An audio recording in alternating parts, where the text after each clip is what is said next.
हरे कृष्णा। आप सभी का दिन शुभ और मंगलमय हो।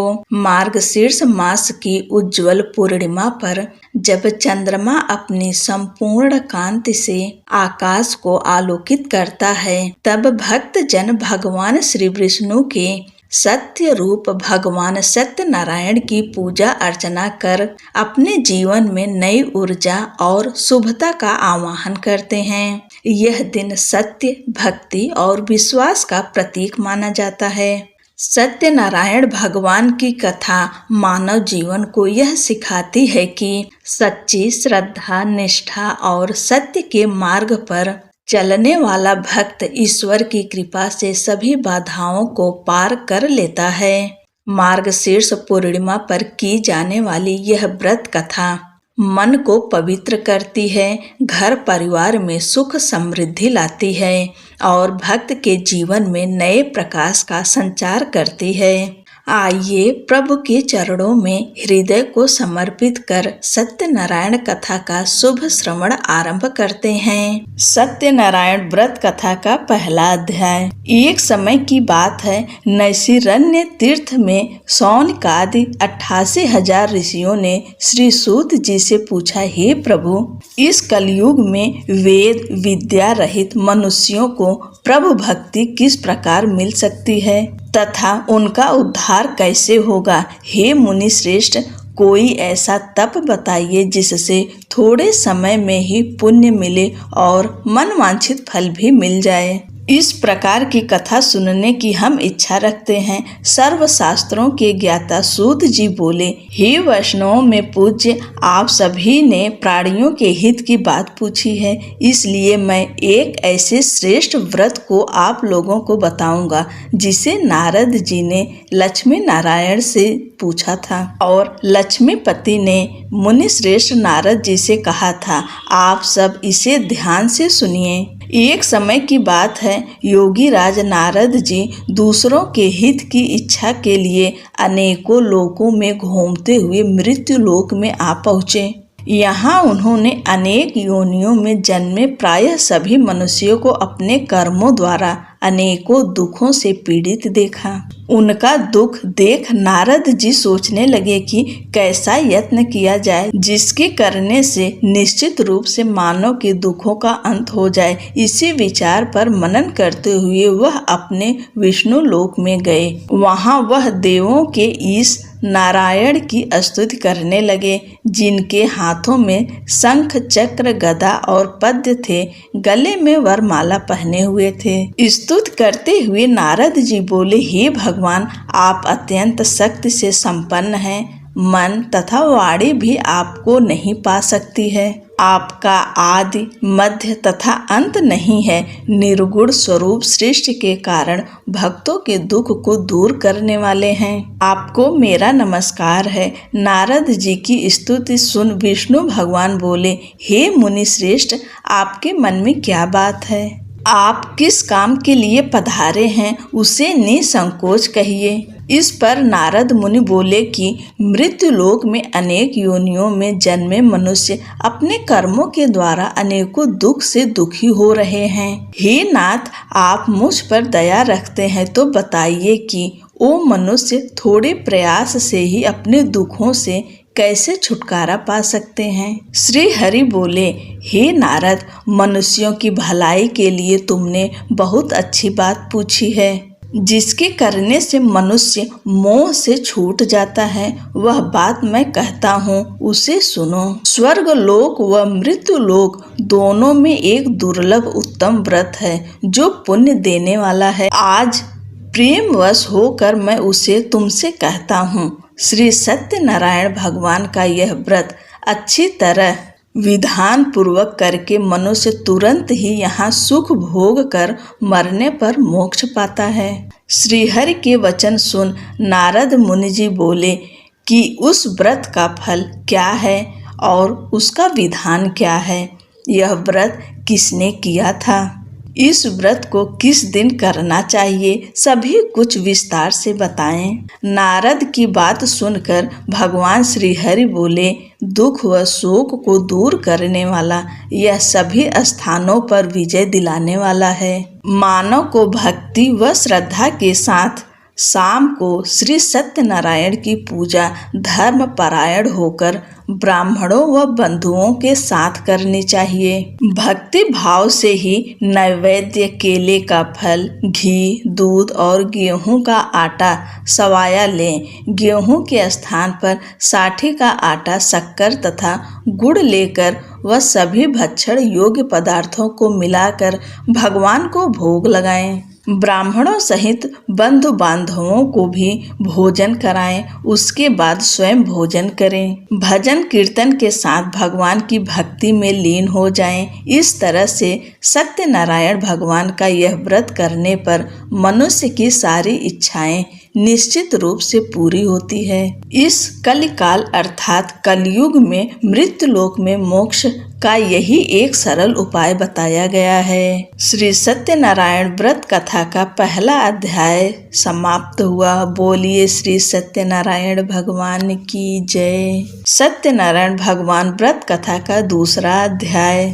सूत जी बोले, हे ऋषियों, जिसने पहले समय में इस व्रत को किया था उसका इतिहास कहता हूँ, ध्यान से सुनो। सुंदर काशीपुरी नगरी में एक अत्यंत निर्धन ब्राह्मण रहता था। भूख प्यास से परेशान वह धरती पर घूमता रहता था। ब्राह्मणों से प्रेम करने वाले भगवान ने एक दिन ब्राह्मण का वेश धारण कर उसके पास जाकर पूछा, हे विप्र, नित्य दुखी होकर तुम पृथ्वी पर क्यों घूमते हो? दीन ब्राह्मण बोला, मैं निर्धन ब्राह्मण हूँ, भिक्षा के लिए धरती पर घूमता हूँ। हे भगवान, यदि आप इसका कोई उपाय जानते हो तो बताइए। वृद्ध ब्राह्मण कहता है कि सत्यनारायण भगवान मनोवांछित फल देने वाले हैं, इसलिए तुम उनका पूजन करो। इसे करने से मनुष्य सभी दुखों से मुक्त हो जाता है। वृद्ध ब्राह्मण बनकर आए सत्यनारायण भगवान उस निर्धन ब्राह्मण को व्रत का सारा विधान बताकर अंतर्ध्यान हो गए। ब्राह्मण मन ही मन सोचने लगा कि जिस व्रत को वृद्ध ब्राह्मण करने को कह गए हैं, मैं उसे जरूर करूँगा। यह निश्चय करने के बाद उसे रात में नींद नहीं आई और वह सवेरे उठकर सत्यनारायण भगवान के व्रत का निश्चय कर भिक्षा के लिए चला गया। उस दिन निर्धन ब्राह्मण को भिक्षा में बहुत धन मिला, जिससे उसने बंधु बांधवों के साथ मिलकर श्री सत्यनारायण भगवान का व्रत संपन्न किया। भगवान सत्यनारायण का व्रत संपन्न करने के बाद वह निर्धन ब्राह्मण सभी दुखों से छूट गया और अनेक प्रकार की संपत्तियों से युक्त हो गया। उसी समय से यह ब्राह्मण हर माह इस व्रत को करने लगा। इस तरह से सत्यनारायण भगवान के व्रत को जो मनुष्य करेगा वह सभी प्रकार के पापों से छूटकर मोक्ष को प्राप्त होगा। जो मनुष्य इस व्रत को करेगा वह भी सभी दुखों से मुक्त हो जाएगा। सूत जी बोले कि इस तरह से नारद जी से नारायण जी का कहा हुआ श्री सत्यनारायण व्रत को मैंने तुमसे कहा। हे विप्रो, मैं अब और क्या कहूँ? ऋषि बोले, हे मुनिवर, संसार में उस विप्र से सुनकर और किस किस ने इस व्रत को किया है, हम सब इस बात को सुनना चाहते हैं। इसके लिए हमारे मन में श्रद्धा का भाव है। सूत जी बोले, हे मुनियों, जिसने इस व्रत को किया है वे सब सुनो। एक समय वही विप्र धन व ऐश्वर्य के अनुसार अपने बंधु बांधवों के साथ इस व्रत को करने को तैयार हुआ। उसी समय एक लकड़ी बेचने वाला बूढ़ा आदमी आया और लकड़ियां बाहर रखकर अंदर ब्राह्मण के घर में गया। प्यास से दुखी वह लकड़हारा उनको व्रत करते देख विप्र को नमस्कार कर पूछने लगा कि आप यह क्या कर रहे हैं? तो उन्होंने बताया कि व्रत कर रहा हूँ तथा इसे करने से क्या फल मिलेगा। कृपया मुझे भी बताएं। ब्राह्मण ने कहा कि सब मनोकामनाओं को पूरा करने वाला यह सत्यनारायण भगवान का व्रत है। इनकी कृपा से ही मेरे घर में धन धान्य आदि की वृद्धि हुई है। विप्र से सत्यनारायण व्रत के बारे में जानकर लकड़हारा बहुत प्रसन्न हुआ। चरणामृत लेकर वह प्रसाद खाने के बाद वह अपने घर गया। लकड़हारे ने अपने मन में संकल्प किया कि आज लकड़ी बेचने से जो धन मिलेगा उसी से श्री सत्यनारायण भगवान का उत्तम व्रत करूंगा। मन में इस विचार को ले बूढ़ा आदमी सिर पर लकड़ियां रख उस नगर में बेचने गया जहां धनी लोग ज्यादा रहते थे। उस नगर में उसे अपनी लकड़ियों का दाम पहले से 4 गुना अधिक मिलता है। बूढ़ा प्रसन्नता के साथ दाम लेके केले, शक्कर, घी, दूध, दही और गेहूं का आटा ले और सत्यनारायण भगवान के व्रत की अन्य सामग्रियां लेकर अपने घर गया। वहां उसने अपने बंधु बांधवों को बुलाकर विधि विधान से सत्यनारायण भगवान का पूजन और व्रत किया। इस व्रत के प्रभाव से वह बूढ़ा लकड़हारा धन, पुत्र आदि से युक्त होकर संसार के समस्त सुख भोग अंतकाल में वैकुंठ धाम चला गया। श्री सत्यनारायण व्रत कथा का दूसरा अध्याय संपूर्ण हुआ। बोलिए श्री सत्यनारायण भगवान की जय। सत्यनारायण भगवान व्रत कथा का तीसरा अध्याय। सूत जी बोले, हे श्रेष्ठ मुनियों, अब आगे की कथा कहता हूँ। पहले समय में उल्का मुख नाम का एक बुद्धिमान राजा था। वह सत्य वक्ता और जितेंद्रिय था। प्रतिदिन देव स्थानों पर जाता और निर्धनों को धन देकर उनके कष्ट दूर करता था। उसकी पत्नी कमल के समान मुख वाली तथा सती साध्वी थी। भद्रशिला नदी के तट पर उन दोनों ने श्री सत्यनारायण भगवान का व्रत किया।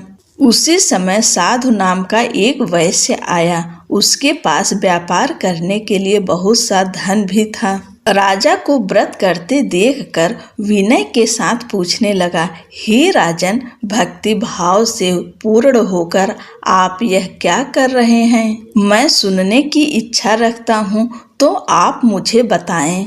राजा बोला, हे साधु, अपने बंधु बांधवों के साथ पुत्रादि की प्राप्ति के लिए यह महाशक्तिमान श्री सत्यनारायण भगवान का व्रत व पूजन कर रहा हूँ। राजा के ऐसे वचन सुनकर साधु आदर से बोला, हे राजन, मुझे इस व्रत का सारा विधान कहिए। आपके कथानुसार मैं भी इस व्रत को करूँगा। मेरी भी संतान नहीं है और इस व्रत को करने से निश्चित रूप से मुझे संतान की प्राप्ति होगी। राजा से व्रत का सारा विधान सुन व्यापार से निवृत्त हो वह अपने घर गया। साधु वैश्य ने अपनी पत्नी को संतान देने वाले इस व्रत का वर्णन कह सुनाया और कहा कि जब मेरी संतान होगी तब मैं इस व्रत को करूँगा। साधु ने इस तरह के वचन अपनी पत्नी लीलावती से कहे। एक दिन लीलावती पति के साथ आनंदित हो सांसारिक धर्म में प्रवृत्ति होकर सत्यनारायण भगवान की कृपा से गर्भवती हो गई। 10वें महीने में उसे गर्भ से एक सुंदर कन्या ने जन्म लिया। दिनों दिन वह ऐसे बढ़ने लगी जैसे कि शुक्ल पक्ष का चंद्रमा बढ़ता है। माता पिता ने अपनी कन्या का नाम कलावती रखा। एक दिन लीलावती ने मीठे शब्दों में अपने पति को याद दिलाया कि आपने सत्यनारायण भगवान के जिस व्रत को करने का संकल्प किया था उसे करने का समय आ गया है। आप इस व्रत को करिए। साधु बोला कि हे प्रिय, इस व्रत को मैं उसके विवाह पर करूँगा। इस प्रकार अपनी पत्नी को आश्वासन देकर वह नगर को चला गया। कलावती पिता के घर में रह वृद्धि को प्राप्त हो गई। साधु ने एक बार नगर में अपनी कन्या को सखियों के साथ देखा तो तुरंत ही दूत को बुलाया और कहा कि मेरी कन्या के योग्य वर देख कर आओ। साधु की बात सुनकर दूत कंचन नगर में पहुंचा और वहां देखभाल कर लड़की से सुयोग्य वाड़िक पुत्र को ले आया। सुयोग्य लड़के को देख साधु ने बंधु बांधवों को बुलाकर अपनी पुत्री का विवाह कर दिया। लेकिन दुर्भाग्य की बात ये कि साधु ने अभी भी श्री सत्यनारायण भगवान का व्रत नहीं किया। इस पर श्री भगवान क्रोधित हो गए और श्राप दिया कि साधु को अत्यधिक दुख मिले। अपने कार्य में कुशल साधु बनिया जमाई को लेकर समुद्र के पास स्थित होकर रत्नासारपुर नगर में गया। वहां जाकर दामाद ससुर दोनों मिलकर चंद्रकेतु राजा के नगर में व्यापार करने लगे। एक दिन भगवान सत्यनारायण की माया से एक चोर राजा का धन चुराकर भाग रहा था। उसने राजा के सिपाहियों को अपना पीछा करते देख चुराया हुआ धन वहां रख दिया जहां साधु अपने जमाई के साथ ठहरा हुआ था। राजा के सिपाहियों ने साधु वैश्य के पास राजा का धन पड़ा देखा तो वह ससुर जमाई दोनों को बांधकर प्रसन्नता से राजा के पास ले गए और कहा कि उन दोनों चोरों को हम पकड़ लाएं, आप आगे की कार्यवाही की आज्ञा दें। राजा की आज्ञा से उन दोनों को कठिन कारावास में डाल दिया गया और उनका सारा धन भी उनसे छीन लिया गया। श्री सत्यनारायण भगवान के श्राप से साधु की पत्नी भी बहुत दुखी हुई। घर में जो धन रखा था उसे चोर चुरा ले गए। शारीरिक तथा मानसिक पीड़ा व भूख प्यास से अति दुखी हो अन्न की चिंता में कलावती ने ब्राह्मण के घर गई। वहां उसने श्री सत्यनारायण भगवान व्रत होते देख फिर कथा भी सुनी। वह प्रसाद ग्रहण कर वह रात को घर वापस आई। माता ने कलावती से पूछा कि हे पुत्री, अब तक तुम कहाँ थी, तेरे मन में क्या है? कलावती ने अपने माता से कहा, हे माता, मैंने एक ब्राह्मण के घर में श्री सत्यनारायण भगवान का व्रत देखा है। कन्या के ऐसे वचन सुन लीलावती भगवान के पूजन की तैयारी करने लगी। लीलावती ने परिवार व बंधुओं सहित सत्यनारायण भगवान का पूजन किया और उनसे वर मांगा कि मेरे पति तथा जमाई शीघ्र घर आ जाएं। साथ ही यह भी प्रार्थना की हम सबका अपराध क्षमा करें। श्री सत्यनारायण भगवान इस व्रत से संतुष्ट हो गए और राजा चंद्रकेतु को सपने में दर्शन दे कहा कि हे राजन, तुम उन दोनों वैश्यों को छोड़ दो और तुमने उनका जो धन लिया है उसे वापस कर दो। अगर ऐसा नहीं किया तो मैं तुम्हारा धन, राज्य व संतान सभी को नष्ट कर दूंगा। राजा को यह सब कहकर वह अंतर्ध्यान हो गए। प्रातः काल सभा में राजा ने अपना सपना सुनाया। फिर बोले कि बड़े पुत्रों को कैद से मुक्त कर सभा में लाओ। दोनों ने आते ही राजा को प्रणाम किया। राजा मीठी वाणी में बोला, हे महानुभावों, भाग्यवश ऐसा कठिन दुख तुम्हें प्राप्त हुआ है, लेकिन अब तुम्हें कोई भय नहीं है। ऐसा कह राजा ने उन दोनों को नए वस्त्राभूषण भी पहनाए और जितना धन उनका लिया था उससे दुगुना धन वापस कर दिया। दोनों वैश्य अपने घर को चल दिए। श्री सत्यनारायण व्रत कथा का तीसरा अध्याय संपूर्ण हुआ। बोलिए श्री सत्यनारायण भगवान की जय। सत्यनारायण भगवान व्रत कथा का चौथा अध्याय। सूत जी बोले, वैश्य ने मंगलाचार कर अपनी यात्रा आरंभ की और अपने नगर की ओर चल दिए। उनके थोड़ी दूर जाने पर एक दंडी वेशधारी श्री सत्यनारायण ने उनसे पूछा, हे साधु, तेरी नाव में क्या है? अभिवाड़ी वड़िक हंसता हुआ बोला, हे दंडी, आप क्यों पूछते हो? क्या धन लेने की इच्छा है? मेरी नाव में तो बेल व पत्ते भरे हुए हैं। वैश्य के कठोर वचन सुन भगवान बोले, तुम्हारा वचन सत्य हो। दंडी ऐसे वचन कह वहां से दूर चले गए। कुछ दूर जाकर समुद्र के किनारे बैठ गए। दंडी के जाने के बाद साधु वैश्य ने नित्य क्रिया के पश्चात नाव को ऊंची उठते देखकर अचंभा माना और नाव में बेल पत्ते आदि देख वह मूर्छित हो जमीन पर गिर पड़ा। मूर्छा खुलने पर वह अत्यंत शोक में डूब गया तथा उसका दामाद बोला कि आप शोक ना मनाएं, यह दंडी का शाप है, इसलिए हमें उनकी शरण में जाना चाहिए, तभी हमारी मनोकामना पूरी होगी। दामाद की बात सुनकर वह दंडी के पास पहुंचा और अत्यंत भक्ति भाव नमस्कार करके बोला, मैंने आपसे जो असत्य वचन कहे थे उनके लिए मुझे क्षमा करें। ऐसा कहकर महान शोकातुर हो रोने लगा। तब दंडी भगवान बोले, हे वणिक पुत्र, मेरी आज्ञा से बार बार तुम्हें दुख प्राप्त हुआ है, तू मेरी पूजा से विमुख हुआ। साधु बोला, हे भगवान, आपकी माया से ब्रह्मा आदि देवता भी आपके रूप को नहीं जानते, तब मैं अज्ञानी कैसे जान सकता हूँ। आप प्रसन्न होइए, अब मैं सामर्थ्य के अनुसार आपकी पूजा करूँगा। मेरी रक्षा करो और पहले के समान नौका में धन भर दो।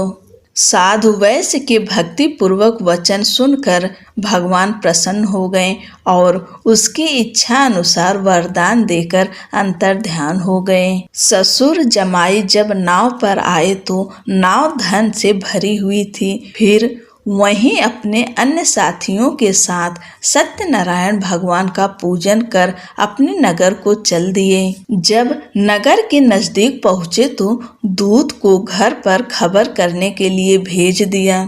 दूत साधु की पत्नी को प्रणाम कर कहता है कि मालिक अपने दामाद सहित नगर के निकट आ गए हैं।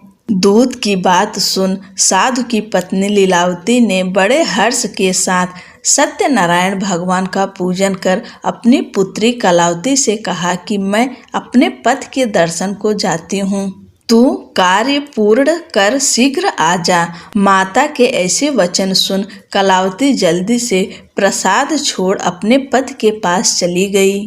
प्रसाद की अवज्ञा के कारण श्री सत्यनारायण भगवान रुष्ट हो गए और नाव सहित उसके पति को पानी में डुबो दिया।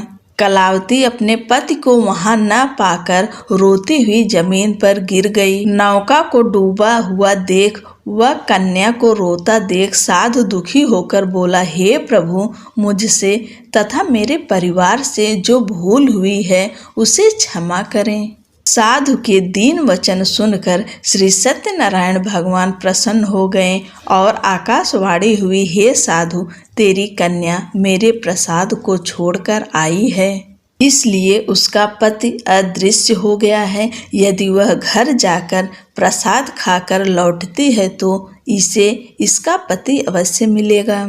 ऐसी आकाशवाणी सुन कलावती घर पहुंचकर प्रसाद खाती है और फिर आकर अपने पति के दर्शन करती है। उसके बाद साधु अपने बंधु बांधवों सहित श्री सत्यनारायण भगवान का विधि विधान से पूजा करता है। इस लोक का सुख भोग कर अंत में स्वर्ग को जाता है। श्री सत्यनारायण व्रत कथा का चौथा अध्याय संपूर्ण हुआ। बोलिए श्री सत्यनारायण भगवान की जय। सत्यनारायण भगवान व्रत की कथा का 5वां अध्याय। सूत जी बोले, हे ऋषियों, मैं और भी एक कथा सुनाता हूँ, उसे भी ध्यान पूर्वक सुनो। प्रजा पालन में लीन तुंगध्वज नाम का एक राजा था। उसने भी भगवान का प्रसाद त्याग कर बहुत ही दुख सहन किया। एक बार वन में जाकर वन्य पशुओं को मारकर वह बड़ के पेड़ के नीचे आ गया। वहां उसने ग्वालों को भक्ति भाव से अपने बंधुओं सहित सत्यनारायण भगवान का पूजन करते देखा। अभिमानवश राजा ने उन्हें देखकर भी पूजा स्थान में नहीं गया और ना ही उसने भगवान को नमस्कार किया। ग्वालों ने राजा को प्रसाद दिया, लेकिन उसने वह प्रसाद नहीं खाया और प्रसाद को वहीं छोड़ अपने नगर को चला गया। जब वह नगर में पहुंचा तो वहां सब कुछ तहस नहस हुआ पाया, तो वह शीघ्र ही समझ गया कि यह सब भगवान ने ही किया है। वह दोबारा ग्वालों के पास पहुंचा और विधि पूर्वक पूजा करके प्रसाद खाया तो श्री सत्यनारायण भगवान की कृपा से सब कुछ पहले जैसा हो गया। दीर्घ काल तक सुख भोगने के बाद मरणोपरांत उसे स्वर्गलोक की प्राप्ति हुई। जो मनुष्य परम दुर्लभ इस व्रत को करेगा तो भगवान सत्यनारायण की अनुकंपा से उसे धन धान्य की प्राप्ति होगी। निर्धन धनी हो जाता है और भय मुक्त हो जीवन जीता है। संतानहीन मनुष्यों को संतान सुख मिलता है और सारे मनोरथ पूर्ण होने पर मानव अंत काल में वैकुंठ धाम को जाता है। सूत जी बोले, जिन्होंने पहले इस व्रत को किया है, अब उनके दूसरे जन्म की कथा कहता हूँ। वृद्ध सतानंद ब्राह्मण ने सुदामा का जन्म लेकर मोक्ष की प्राप्ति की। लकड़हारे ने अगले जन्म में निषाद बनकर मोक्ष प्राप्त किया। उल्का मुख नाम का राजा दशरथ होकर वैकुंठ को गए। साधु नाम की वैश्य ने मोर ध्वज बनकर अपने पुत्र को आरे से चीरकर मोक्ष पाया। महाराज तुंगध्वज ने स्वयंभू होकर भगवान में भक्ति युक्त हो कर्म कर मोक्ष पाया। श्री सत्यनारायण व्रत कथा का 5वां अध्याय संपूर्ण हुआ। बोलिए श्री सत्यनारायण भगवान की जय। पूरी कथा श्रवण करने के लिए आपका धन्यवाद। भगवान श्री सत्यनारायण की कृपा से आपकी हर मनोकामनाएं पूरी हो। आपको जीवन में जो कुछ भी चाहिए भगवान सब पूर्ण करें। आपका जीवन खुशियों से भरा हुआ हो। चैनल को लाइक शेयर कर दीजिए, सब्सक्राइब करना ना भूलें। जय श्री कृष्णा। राधे राधे।